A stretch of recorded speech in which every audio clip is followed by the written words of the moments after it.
Hi guys, magandang gabi. So, nagluto nga pala ako ng pansit Mickey. Hinaluan ko siya ng pusit na binili ko sa Asian store kanina. So, hindi ko na videohan yung kung anong proseso ang ginawa ko. Nakalimutan ko kasi kaya ito ng finished product. So, yan. Wala siyang pansit bihon, Mickey lang. Kasi nakalimutan ko din bumili kanina.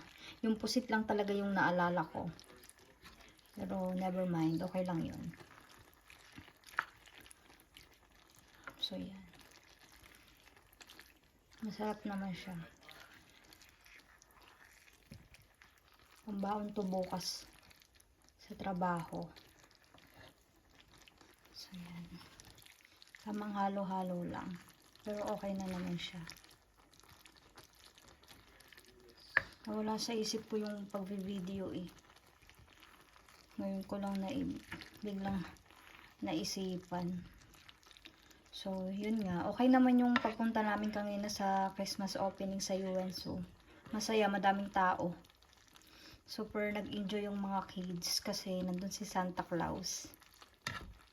So, isang oras lang yun pero masaya naman siya. Yun nga lang malamig kasi -3. Pero okay lang. Nag-enjoy naman ang lahat. So yan, ito yung version ko ng pansit Mickey with squid. Yan. So, yun lang guys. Bye!